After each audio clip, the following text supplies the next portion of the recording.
नमस्कार, मी आपल्या स्वामी रेसिपीमध्ये अगदी मनापासून सगळ्यांचं स्वागत करते। आज आपल्याला कैरीची चटणी बनवायची आहे। अशी झणझणीत गोड, आंबट, तिखट अशी। आता ह्या झाडाच्या कैऱ्या आहेत त्याच तोडून घेणार आहे मी।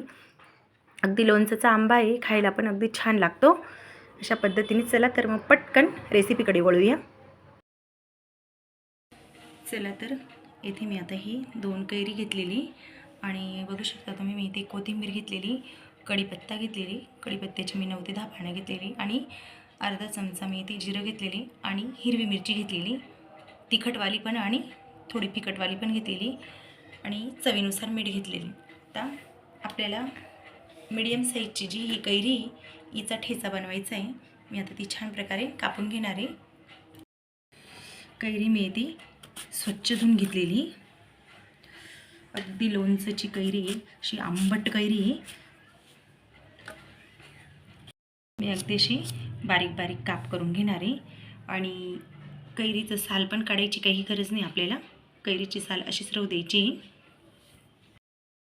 चला मी आता इथे सर्व कैरी कापून घेतलेली बघू शकता तुम्ही आणि आता मी मिरची भाजून घेते लगेच। मिरची अगदी जास्त चटकू पण नाही द्यायची, अगदी थोडीशी भाजू द्यायची मिरची। चला तर मी आता इथे मिरची भाजून घेतलेली आणि मिरची पण टाकून घेतलेली आणि मी इथे खूप सारा असा लसूण टाकणार आहे। त्याच्यानंतर कढीपत्त्याची पानं टाकून घेणार आहे आणि ही कोथिंबीर टाकणार आहे मी इथे आणि हे जिरं घेतलेले अर्धा चमचा ते पण टाकून घेते।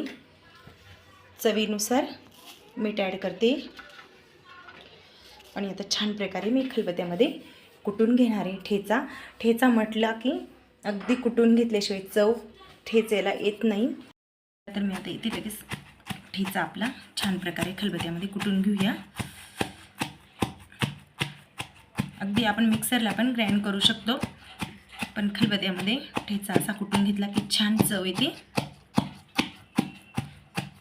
अगदी कुटून झाल्यानंतर थोडंसं जाडसरच ठेवायचं आहे, अगदी जास्त बारीक पण नाही करायचं। आणि मी आता हे आपला ठेचा कुटून झाल्यानंतर लगेच तडका देणार आहोत आपण झणझणीत असा। चला इथे अगदी चटकदार ठेचा असा आपला बनून रेडी होतोय, अगदी तोंडाला पाणीच येते। खूपच छान अप्रतिम बघू शकता तुम्ही। चला तर आता आपण एका वाटीमध्ये ठेचा काढून घेऊया, अगदी छान असा दिसतोय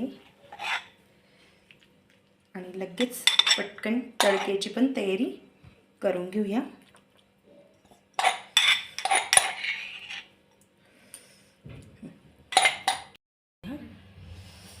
चला तर इथे आपलं तेल पण गरम झालेले, मिरची टाकून घेते, अर्धीच मिरची घेतलेली आणि ही मोहरी टाकते मी थोडी आणि इथे अगदी जिरं टाकून घेते आणि परत मी 3 ते 4 कढीपत्त्याची पानं टाकते आणि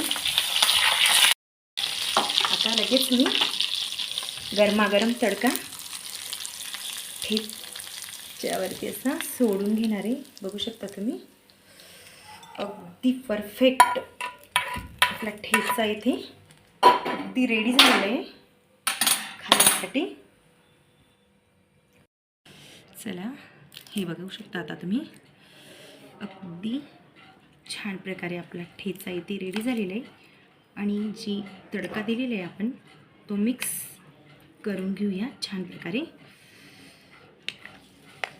चला तर मग बघू शकता तुम्ही अशा पद्धतीने तुम्ही पण असा ठेचा जरूर ट्राय करा आणि जास्तीत जास्त हा व्हिडिओ शेअर पण करा आणि आपल्या स्वामी रेसिपी चॅनलला लाईक आणि सबस्क्राईब नक्की करा। धन्यवाद।